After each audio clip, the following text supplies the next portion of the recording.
Hello friends, this is Avan Sharma, a second year MBBS student.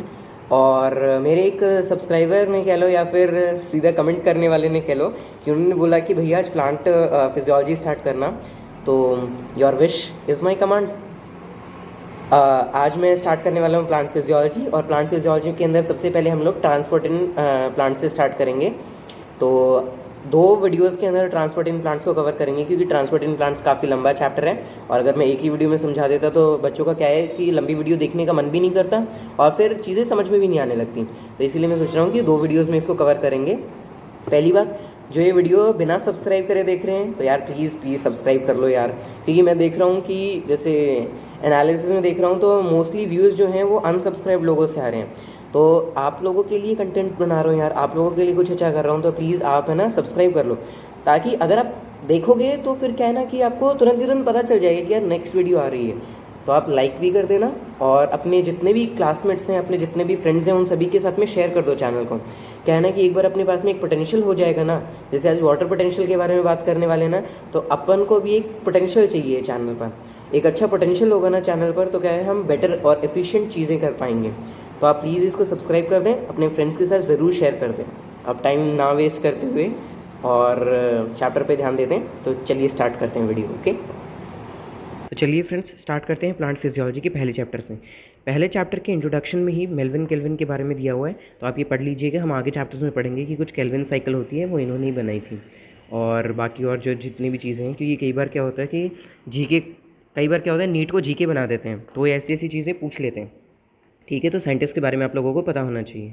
इसके बाद में हम अपने मतलब कि जो इंपॉर्टेंट चैप्टर है प्लांट फिजियोलॉजी के अंदर, जो कि ट्रांसपोर्ट इन प्लांट्स है, सीधा उस पर आते हैं।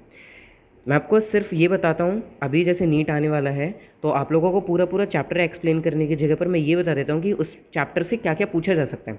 जैसे फर्स्ट पैराग्राफ जो है उससे इतनी ज़्यादा इंपॉर्टेंट चीज़ें नहीं पूछी जाती, सिर्फ बेसिक क्वेश्चन हैं, जो कि आप एक सेकंड के लिए एक रीडिंग मारोगे, ओवरव्यू लोगे तो आपको पता चल जाएगा। जो इसके अंदर इंपॉर्टेंट चीज़ें हैं वो ये हैं, नीचे वाले जो पैराग्राफ में दे रखा है कि it smaller substances and small distances.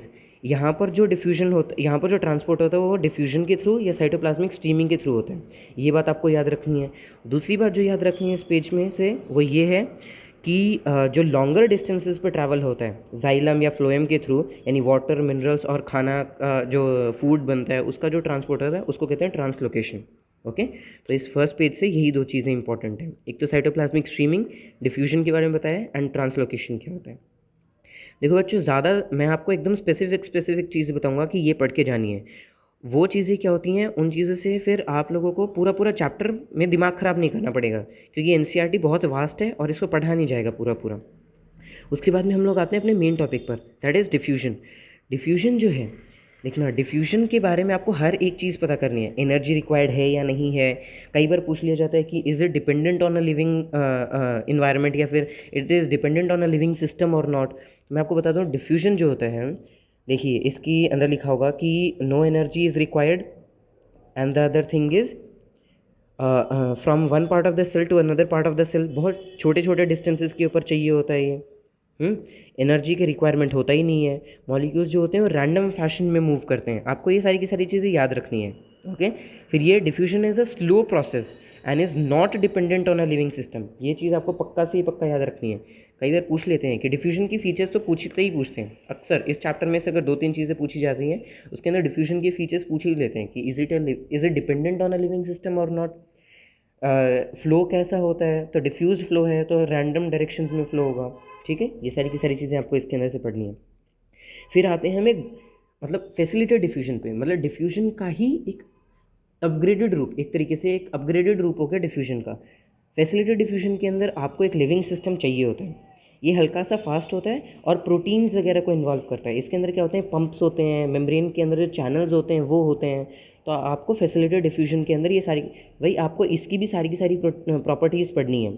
ये जो होता है डिफ्यूजन से हल्का सा फास्टर होता है क्योंकि प्रोटीन चैनल्स होते हैं। दूसरी बात, प्रोटीन्स होंगे तो ये स्पेसिफिक होंगे, सिर्फ कुछ स्पेसिफिक चीज़ों को ही अलाउ करेंगे। डिफ्यूजन जो होता है वो अनस्पेसिफिक होता है, कुछ भी आए कुछ भी जाए, उसको सिर्फ मेम्ब्रेन परमेबिलिटी रोक सकती है। यहाँ पर क्या होगा, यहाँ पर प्रोटीन चैनल्स हैं तो वो स्पेसिफिक होंगे। दूसरी बात सैचुरेशन होगा यहाँ पर, मतलब कि अगर मान लो 10 प्रोटीन चैनल्स हैं तो जब 10 के 10 प्रोटीन चैनल्स काम करेंगे तो ऐसा नहीं है कि उससे ज़्यादा और ट्रांसपोर्ट हो पाएगा, एक पर्टिकुलर लिमिट तक ट्रांसपोर्ट होगा। जब 10 के 10 वो चैनल्स भर जाएंगे तो फिर ट्रांसपोर्ट जो होगा 1 सेकंड के लिए रुक जाएगा, जब वो खाली होंगे फिर वापस से ट्रांसपोर्ट शुरू होगा। This is called edge saturation. Saturation मतलब एक पर्टिकुलर पॉइंट तक होगा फिर ख़त्म होगा, फिर जब वापस कमी होगी तब होगा। मान लो कि एक पानी का गिलास है, एक पानी के गिलास में हम एक लिमिटेड अमाउंट तक ही तो चीनी मिला सकते हैं ना, उसके बाद में अगर हम और चीनी डालते जाएंगे तो क्या होगा, वो नीचे सेटल होती जाएगी, तो वो उसका सैचुरेशन पॉइंट है। ऐसे ही सैचुरेशंस होते हैं फैसिलिटेटेड डिफ्यूजन के अंदर भी। ओके, तो ये आपको अच्छे से पढ़ना है, इसकी सारी की सारी प्रॉपर्टीज़ देखो। अभी जैसे इस फोटो के अंदर दिखा रखा है कि डिफ्यूजन कैसे हो रहा है, फैसिलिटेटेड डिफ्यूजन कैसे हो रहा है। यहाँ पर एक प्रोटीन चैनल है, वो एक मॉलिक्यूल को एक्सेप्ट करेगा और उसको दूसरी तरफ पहुँचा देगा। ठीक है, दूसरी सबसे इंपॉर्टेंट बात, डिफ्यूजन और फैसिलिटेटेड डिफ्यूजन जो होते हैं ये डाउन दी कॉन्सेंट्रेशन ग्रेडियंट होते हैं, मतलब कि एक हाइयर कॉन्सेंट्रेशन से सब्सटेंस लोअर कॉन्सेंट्रेशन में जाएगा। ठीक है, इसके बाद में हम देखते हैं कि पोरिन्स होते हैं, एक्वापोरिन्स होते हैं, वाटर चैनल्स होते हैं, ये सारी की सारी चीज़ें आपको पढ़नी है। ये प्रोटीन चैनल्स होते हैं। पंप जो होगा वो एटीपी यूज़ करेगा। आपको ये भी ध्यान रखना है कि प्रोटीन पंप किस में होता है, प्रोटीन चैनल्स किस में होते हैं। फैसिलिटेटेड डिफ्यूजन के अंदर प्रोटीन चैनल्स होते हैं। प्रोटीन पंप्स जो होंगे, पंप यूजुअली जो होता है वो दो तरीके के पंप होते हैं, एक एक्टिव पंप, एक पैसिव पंप। जो एक्टिव पंप होते हैं वो क्या करेंगे, आपसे एनर्जी यूटिलाइज करवाएंगे, एटीपी यूज़ करेंगे तभी ट्रांसपोर्ट करेंगे। तो ये सारी की सारी चीज़ें आपको याद रखनी है। अच्छा, जब भी प्रोटीन्स यूज़ होते हैं तो 3 तरीके के ट्रांसपोर्ट्स होते हैं, जो कि है यूनिपोर्ट, एंटीपोर्ट और सिनपोर्ट। मतलब कि एक जो प्रोटीन काम करेगा तो वो क्या करेगा, या तो एक मॉलिक्यूल को ही अपने अंदर से पास होने दें, या फिर 2 मॉलिक्यूल्स को हम अपने अंदर से पास होने दें लेकिन एंटीवर्ड डायरेक्शन में, उसको कहते हैं एंटीपोर्ट, एक दूसरे के अपोजिट डायरेक्शन में। या फिर होता है सिम्पोर्ट, यानी कि एक प्रोटीन तभी काम करेगा जब वो मतलब 2 सब्सटेंसेस को पास करे सेम डायरेक्शन में। तो ये चीज़ आपको ध्यान रखनी है। ओके, इसके अगले पेज पर अगर हम चलें तो आता है एक्टिव ट्रांसपोर्ट। एक्टिव ट्रांसपोर्ट के बारे में भी आपको सेम चीज़ें पता करनी है। अच्छा हाँ, एक जो इंपॉर्टेंट चीज़ है वो यहाँ पर दे रखी है, comparison between the different transport systems. तो आपको ये अगर आपको पता चल जाता है ना, ये आप अच्छे से पढ़ लेते हो, तो आपको ये पिछले वाले जितने भी हैं एक्टिव और क्या कहते हैं फैसिलिटेटेड और डिफ्यूजन, सिंपल डिफ्यूजन, इन सारी की सारी चीज़ों के बारे में एक ओवरव्यू मिल जाएगा। तो आप ये वाली जो टेबल है इसको भी अच्छे से पढ़ना। उसके बाद में हम लोग आते हैं प्लांट वाटर रिलेशन पे। ये बच्चों बहुत बहुत बहुत ज़्यादा इंपॉर्टेंट टॉपिक है। इसके अंदर आपको पूरा पूरा पढ़ना ही पढ़ना है। इसके हर एक लाइन के अंदर से क्वेश्चन बन सकते हैं। वाटरमेलन के अंदर कितना पानी होता है, और मतलब कि एक जो प्लांट है, मस्टर्ड प्लांट है, वो अपने दिन के अंदर कितना पानी एब्जॉर्ब कर सकता है, ये सारी की सारी चीज़ें आपको पता होनी ही होनी चाहिए। दूसरी इसके अंदर जो इंपॉर्टेंट टॉपिक जो इसके अंदर इंट्रोड्यूस हो गया है वो है ट्रांसपिरेशन का। ओके, हम लोगों को पता करना है कि ट्रांसपिरेशन क्या होता है। लाइक वाटर जो इवेपोरेट हो जाता है उससे क्या कहते हैं, जो प्लांट्स के लीफ सरफेस होते हैं उनसे वाटर इवेपोरेट हो जाता है, उसको हम लोग ट्रांसपिरेशन कहेंगे। ये एक बहुत ही ज़्यादा पोटेंशियल फोर्स होता है पानी को रूट से लेकर के प्लांट के और पार्ट्स तक लेकर के जाने के लिए। तो इसके बारे में हम लोगों को पढ़ना ही पढ़ना है। प्लांट वाटर रिलेशन बच्चों बहुत इंपॉर्टेंट टॉपिक है, ये आप लोगों को पूरा पूरा पढ़ना ही पढ़ना पड़ेगा। ओके, वाटर पोटेंशियल के बारे में आपको पता होना चाहिए कि 3-4 तरीके के वाटर पोटेंशियल होते हैं। हालांकि इसके अंदर एक ग्रेविटेशनल पोटेंशियल नहीं इंक्लूड किया है, क्योंकि वो यूजुअली हम लोग मतलब कि जब प्रेशर और इक्वल्स बहुत, यानी उसका इतना ज़्यादा यूज़ नहीं है हमारे इस लेवल पे, क्योंकि एक ग्रेविटेशनल पोटेंशियल भी होता है जिसको वाटर पोटेंशियल को या फिर जो वाटर की मूवमेंट को जो है डिफाइन करता है, लेकिन उसको हम लोग यहाँ पर यूज़ नहीं करेंगे। यहाँ पर हम लोग सिर्फ सॉलिड पोटेंशियल और प्रेशर पोटेंशियल का यूज़ करेंगे। आप यहाँ पर सारी की सारी चीज़ें पढ़ना। जो प्योर वाटर होता है जिसके अंदर कोई भी सॉल्यूट नहीं है, कोई भी और दूसरी इम्प्योरिटीज़ नहीं है, उसका वाटर पोटेंशियल हमेशा ज़ीरो होता है। आपको ये हमेशा याद रखना है कि प्योर वाटर या डिस्टिल्ड वाटर का जो वाटर पोटेंशियल है दैट इज़ ज़ीरो।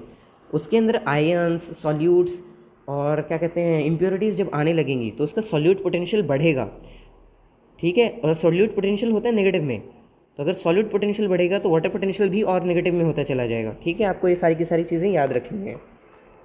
ठीक है, जैसे इसके अंदर दे रखा होगा देखना सॉलिड पोटेंशियल। हाँ, if the solute is dissolve in the pure water the solution has fewer free molecules and the concentration of the water decrease, यानी फ्री एनर्जी जो है वाटर की वो डिक्रीज कर जाएगी, reducing the water potential. Hence all the solutions have a lower water potential than pure water.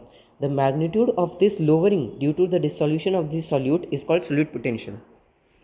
जो solute potential है वो हमेशा नेगेटिव में होगा, और वाटर के अंदर अगर ज़ीरो है अब सोचो आप जीरो के अंदर नेगेटिव प्लस हो रहा है तो वाटर पोटेंशियल कैसा हो जाएगा, नेगेटिव हो जाएगा। तो वही चीज़ इसके अंदर बता रहा है कि सॉलिड पोटेंशियल हमेशा नेगेटिव होगा, और कोई भी सोल्यूशन है यानी प्योर वाटर के अंदर अगर कुछ भी मिलाया है तो उसका पोटेंशियल जो होगा वो जीरो से कम ही होगा, यानी कि नेगेटिव में होगा। दूसरी जगह प्रेशर क्या करता है, जो प्रेशर है, जब प्रेशर हम लोग अप्लाई करेंगे तो क्या होगा, प्रेशर की वजह से पोटेंशियल बढ़ेगा। पोटेंशियल मतलब एक खिंचाव बढ़ेगा कि वाटर जो है उसके अंदर एनर्जी क्रिएट होगी, जो पोटेंशियल एनर्जी है वो क्रिएट करेगी। तो पोटेंशियल प्रेशर पोटेंशियल जो है, प्रेशर पोटेंशियल हमेशा पॉजिटिव होगा, ठीक है।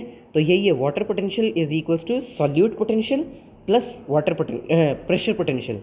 तो कभी भी एक सॉल्यूशन जो होगा, एक सॉल्यूशन के अंदर जो वाटर पोटेंशियल होगा that will be equals to solute potential plus the pressure potential. ये बात आपको बहुत अच्छे से याद रखनी है, ये चीज़ें बहुत बहुत बहुत ध्यान से पढ़नी है आप लोगों को।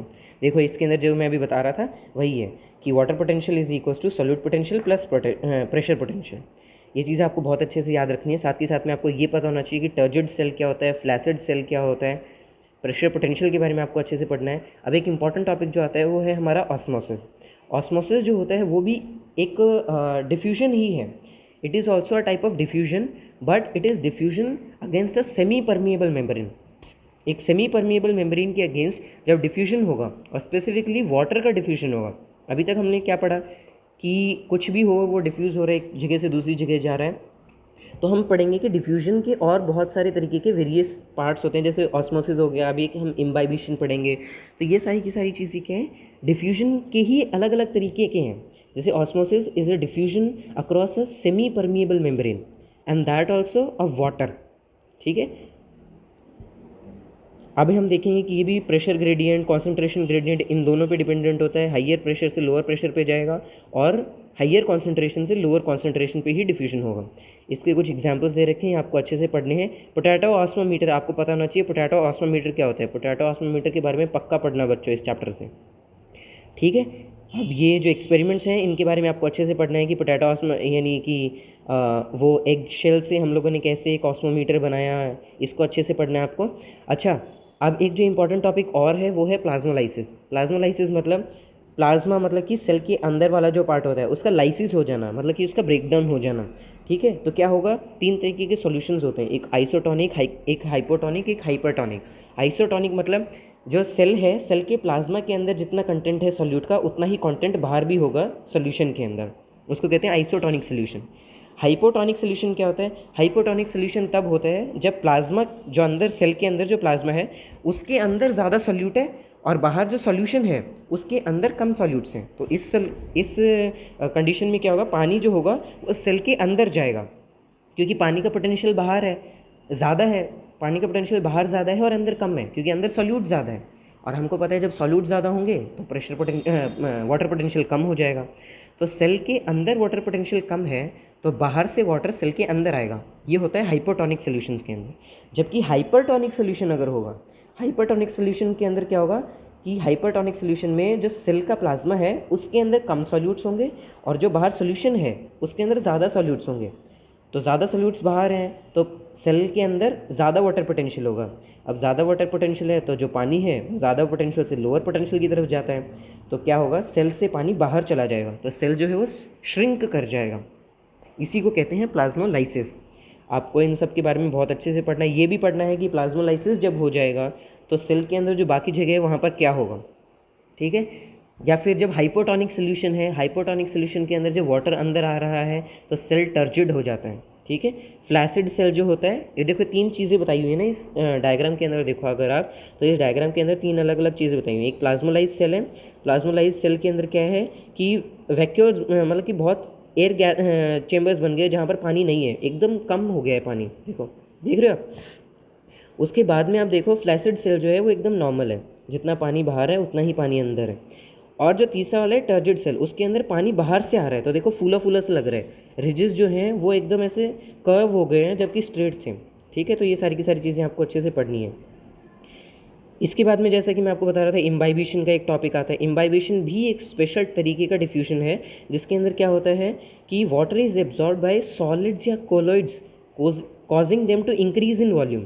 जैसे कि मान लो एक लकड़ी है, जब रेनी सीजन होता है तो रेनी सीजन के अंदर क्या होता है, हमारी जो लकड़ियाँ हैं, गेट्स वगैरह हैं, ये फूल जाते हैं। ये फूलते क्यों हैं? ये जो है इम्बाइब कर लेते हैं उस सारे के सारे वाटर को, यानी कि जो लकड़ी है, मान लो लकड़ी अगर पानी के अंदर पड़ी हुई है तो उस पानी को एब्जॉर्ब कर लेगी, तो उसको इम्बाइबिशन कहते हैं। इसके लिए बहुत ज़रूरी है कि आपको पता हो कि दो और तरीके की चीज़ें होती हैं जो कि इम्बाइबिशन को कॉज करने के लिए इंपॉर्टेंट होती हैं, जो कि इम्बाइबिशन के प्री रिक्वेस्ट। तो यहाँ पर देखो आप अगर इस पैराग्राफ के अंदर तो ये लिखा ही होगा कि the pre request for imbibition is, हाँ ये लिखा हुआ है, ये देखो, water potential gradient between the absorbent and the imbibed liquid is essential for imbibition. देखा, ये इसका एक प्री रिक्वेस्ट है, दो प्री रिक्वेस्ट होते हैं, यानी दो चीज़ें ज़रूरी होती हैं इम्बाइबिशन होने के लिए। सबसे पहला तो एक पोटेंशियल ग्रेडियंट होना चाहिए, वाटर पोटेंशियल का ग्रेडियंट होना ही होना चाहिए एब्जॉर्बेंट में और इम्बाइब्ड लिक्विड के अंदर। जो दूसरी चीज़ है वो ये है कि in addition for any substance to imbibe any liquid, affinity between the absorbent and the liquid और एब्जॉर्बेंट के बीच में एक एफिनिटी होनी चाहिए ताकि वो उसको लिक्विड को एब्जॉर्ब कर सके या फिर इम्बाइब कर सके अपने अंदर। तो ये दोनों की दोनों चीज़ें जो हैं, ये दोनों की दोनों चीज़ें प्री रिक्वेस्ट है इम्बाइबिशन के लिए। स्टूडेंट्स, यहाँ पर हम लोग अपना जो वीडियो है वो अभी एंड करेंगे, क्योंकि लंबा वीडियो हो जाता है ना तो बच्चों का देखने का मन नहीं करता। तो हम लोग जो प्लांट का ये जो ट्रांसपोर्टिंग प्लांट्स हैं, इसके अंदर लॉन्ग डिस्टेंस ट्रांसपोर्ट जो है वो हम नेक्स्ट जो वीडियो होगी उसके अंदर करेंगे। हालांकि इतना ज़्यादा वो नहीं है, लेकिन यहाँ तक जो हमने पढ़ा वो एक पार्ट था इसका, और इसके जो अगला वाला पार्ट है वो थोड़ा सा चेंजिंग है, थोड़ा सा और क्या कहते हैं वेरिड है, थोड़ा सा और जो है आपको नॉलेज की ज़रूरत पड़ेगी। तो उसको अभी अगर मैं समझाऊंगा तो आपको समझ में नहीं आएगा। तो अभी जो फर्स्ट वाला पार्ट है हम इसको यहीं तक लिमिटेड रखते हैं कि शॉर्ट डिस्टेंस वाटर ट्रांसपोर्ट तक। अभी जो लॉन्ग डिस्टेंस वाटर ट्रांसपोर्ट आएगा वो हम नेक्स्ट वीडियो के अंदर पढ़ेंगे। ओके, तो आई होप कि आपको इतना पसंद आया होगा, और इसके आगे का जो ट्रांसपोर्टिंग प्लांट्स है वो हम नेक्स्ट वीडियो में कवर कर लेंगे। एक बार फिर से मैं आपको बोलूँगा कि प्लीज़ चैनल को सब्सक्राइब कर देना, लाइक कर देना और प्यारे प्यारे कमेंट्स कर देना, ताकि मैं आपका जवाब दे सकूं और आपके लिए आपके प्रेफरेंस के हिसाब से नेक्स्ट वीडियो बना सकूं। Okay, thank you very much.